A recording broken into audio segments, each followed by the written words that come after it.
Welcome back, YouTube. Jason here, Chicagoland Cichlids, coming to you from Morris, Illinois. Today's video, we're going to talk about two different types of DIY lids. First off, the reason why we got lids on these tanks.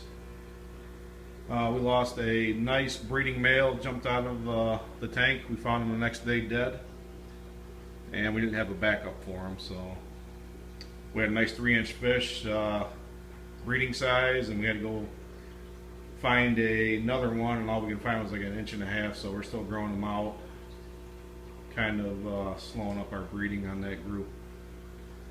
So real quick, the first one, egg crate lid, is used for false ceiling lighting covers. It's actually a lighting panel cover. It comes in either white or chrome, so if you want to pimp your fish room, I guess you can go chrome. Nice about these, they sit nice and flat with the top of the tank. And they got the little holes on top. The price for this is around $13 for a 2-foot by 4-foot sheet. So it's not that bad, a lot cheaper than buying the glass lids made for the tanks. So this is your first one we're going to talk about. Again, to cut this, you're going to use a vinyl siding blade on a circular saw. You can pick those up at your major hardware stores too. They're specifically made for cutting plastic. This measure out your dimensions of the tank, cut it out, and then you can notch out for your air lines, electrical cords for your heaters or whatnot, kind of like we did back there. These are nice and sturdy. They do got the holes through, so you feed, just throw the fish food right through it. Real nice and easy to feed the fish. To do maintenance, you just pull them off. One of the bad things about it, you got no evaporation control. Of course, you got a fish room, you're going to have some kind of humidity control, so that shouldn't be a problem. We do have several tanks in here that still have no lids. All our little fry tanks up top, 10 gallons, and them have lids. So really, we put these things on just to keep the fish from jumping out, losing fish. The little fry tanks up top, we're not concerned about. I mean, you're losing a 1-inch fry compared to a 3-4 inch breeder male. A little bit difference in price there. So all our breeder tanks, we're putting these on in our bigger grow-out tanks. So when the fish go from the 10s to the 20s, they'll be in a tank with a lid. So that's the first lid. It's egg crate lighting panel covers. So you can buy these and the other lid I'll show you at any major hardware store. Your Lowe's, Home Depot, Menards. Our next one, got this idea from Joey Mullen, the king of DIY. This is clear corrugated roofing panels used for greenhouses. It is costs around $21 for a 26-inch wide by 8-foot sheet. So for like $7 more, you're doubling the size of the egg crate. These are all right. As you see, they do not sit flat. They got these air gaps. You do have some humidity control there because about 85–90% of your lid is covered and it's got the holes on the end.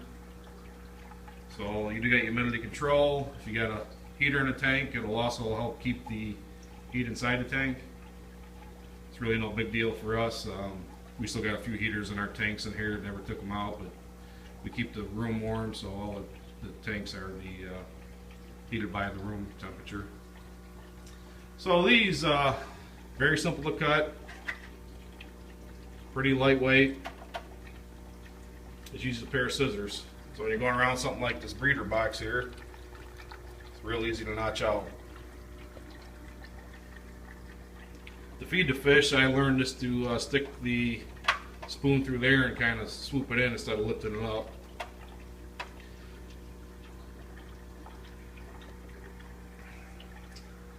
There's another one in our 20 down here. It's our tank of Nairi.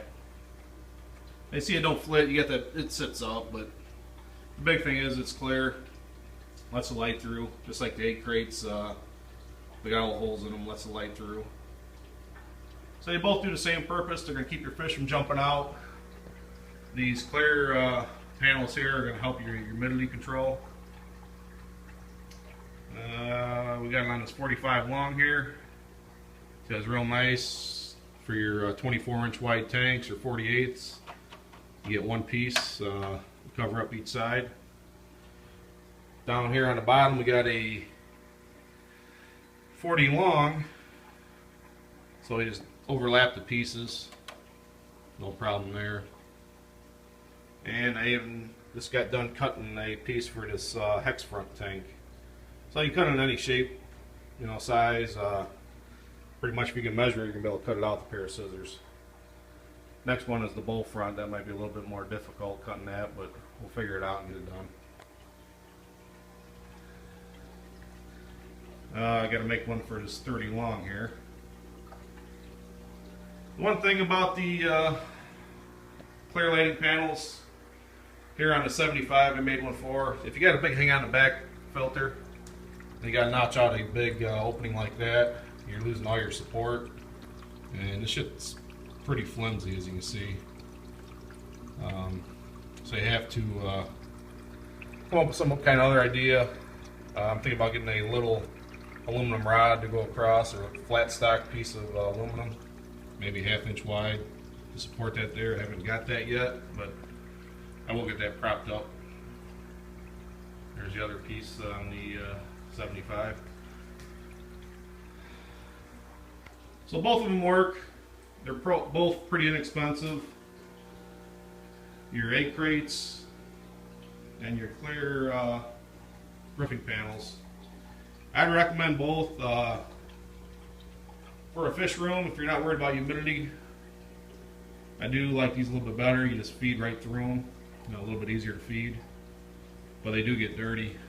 You see all the moisture coming up where your sponge filters are. You get a lot of moisture there, and they get some algae growth. I took them off like one time in a couple months and had to just clean them up a little bit. No big deal. Any questions, feel free to leave your questions below. As always, please comment, rate, subscribe.